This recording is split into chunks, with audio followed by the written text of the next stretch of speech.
saya. Samantalang kay RRD, hiwalay sa asawa.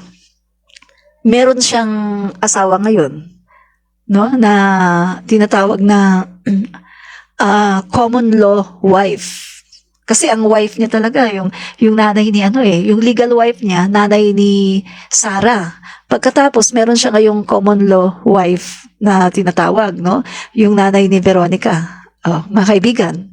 At nakita natin, ilang taon na pangit ang relasyon ni BP Sara at saka ni Napulong, ni Nabaste. Pangit ang relasyon nila kay RRD. Hindi nagkukwentuhan, hindi nag-uusap, wala. Dysfunctional family.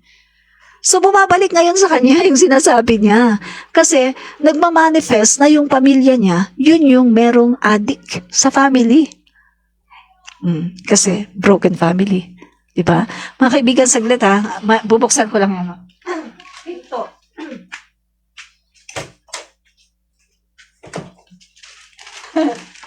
Naisara ko pala yung pintuan. So, yun mga kaibigan, sino ba yung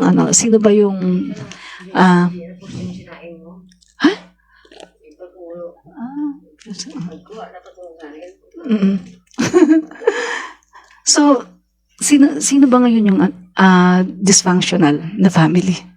Diba? Kung titingnan natin, sino? Bumabalik sa kanya. Sabi ko nga sa inyo bago ka mambato ng putik, tingnan mo muna ang sarili mo kung wala kang maraming putik o wala kang baho na tinatago. Kasi pag binalikan ka, makikita ngayon na ikaw pala yung tinutukoy mo. Ikaw pala yun. Diba? PBBM, ang ganda ng pamilya. Hindi mo masasabi na merong adik kahit isa. Kasi ang ganda ng pamilya buo, intact, matatalino. Kapag adik ka, hindi ka na makakapag-isip. At kapag adik ka, usually, mamamatay tao. Diba? Duterte. Laging ganyan. Diba? Inaamin niya. So, sino ngayon ang adik? Alam niyo na, mga kaibigan. Dysfunctional family. Hiwalay siya sa asawa. Meron siyang ibang asawa ngayon. Yung mga anak niya, hindi maganda ang relasyon sa kanya. Diba? Mga kaibigan, naalala ko nung tumatakbo pa yan as president Sabi sa akin ng kapatid ko, kasi kinalala nga namin siya, kasi hindi namin siya kilala although taga Mindanao kami, Misamis Oriental. Hindi namin siya kilala.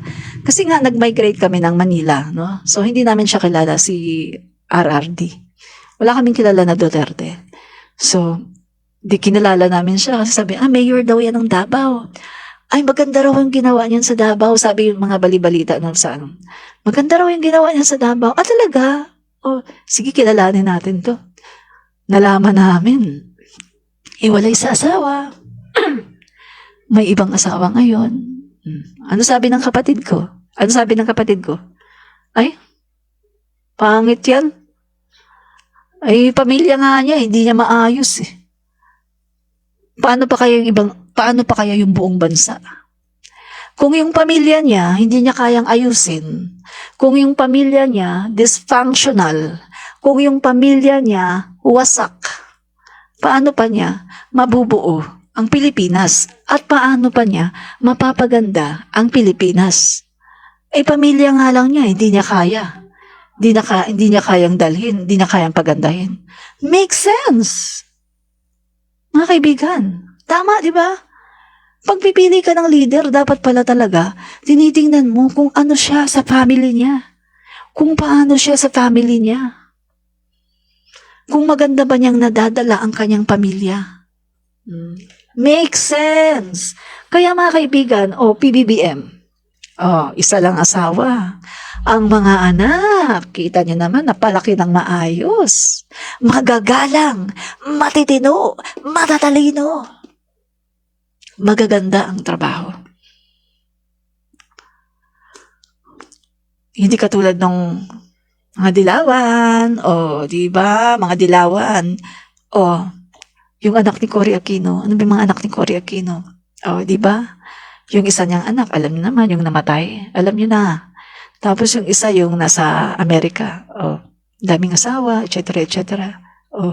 Pangit din ang family background. Pero sa Marcos, maganda. Kay PBBM, maganda ang background ng family ni PBBM. Isa lang ang asawa niya. May 3 siyang anak na successful, matatalino, walang abnormal. Walang addict. Walang sumasama sa fraternity. Diba? Duterte. Ang anak, Tau Gama, fraternity. Pagkatapos, yung anak niyang bunso, ang daming tato. Hindi ako against sa tato, pero makita mo yung pagkakaiba no? Pagkakaiba. Makita mo kung sino yung matinong pamilya. Pamilya ni PBBM, matino. Walang manifestation na may nag-a-addict sa family. Wala. Pero sa pamilya ni RRD, kitang-kita mo na may addict sa pamilya. Diba? Kasi yung ama, nag-addict. So malamang, yung anak niyan, nag-addict din. Diba? Pero, hindi natin sila pakialaman, no? Bahala na sila sa buhay nila. Pero halatang halata kasi dysfunctional ang kanilang family. Kaya nakakatawa nga mga kaibigan, tuwing sinasabi ng mga DD shit na to, na nagko-cocaine daw, na nagpupulburon, nakakatawa. Kasi walang manifestation sa pamilya ni PBBM na may nag-a-addict. Pero sa pamilya ng Duterte, makikita mo yung manifestation na talagang merong nag-a-addict. Ay, natatawa pa ako kay Mr. Sasot, no? Si Alan Troy. Sabi pa ni Alan Troy, halang ang kaluluwa ng Marcos at Romualdez. Halang daw ang kaluluwa ng Marcos at Romualdez.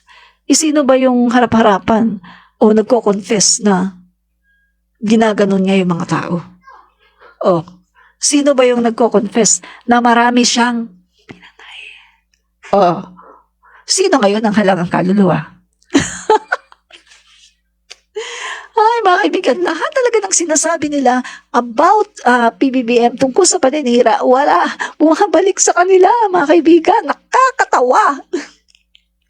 Ay, nako, ano ba yan? Natatawa talaga ako, mga kaibigan.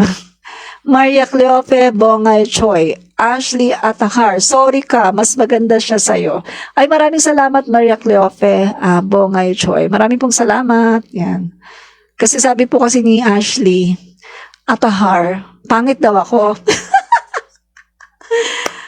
Ay, sinabi ko bang maganda ako, Ashley? Alam mo, sa totoo lang, wala namang problema kahit pangit ako Hindi naman ako naghahangad na maging maganda, no? Pero sa totoo lang, kung makita mo lang kung ano ang itsura ko noon, ay naku talaga Ashley. Sandali. Pakitaan natin tong si Ashley. Dali mga kaibigan pakitaan nga natin ito.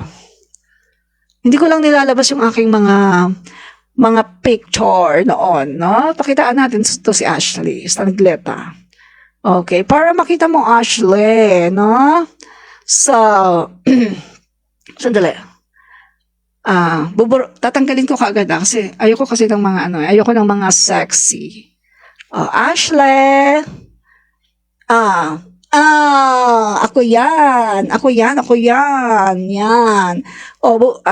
Yan, ako yan. Ano pa? Tanggalin natin. Tapos, isa pa. Ako yun, ayoko na kasing mag-post ng mga ganyan no? Pagkatapos ng Ashley, pakita ko sa iyo Ito pa ako.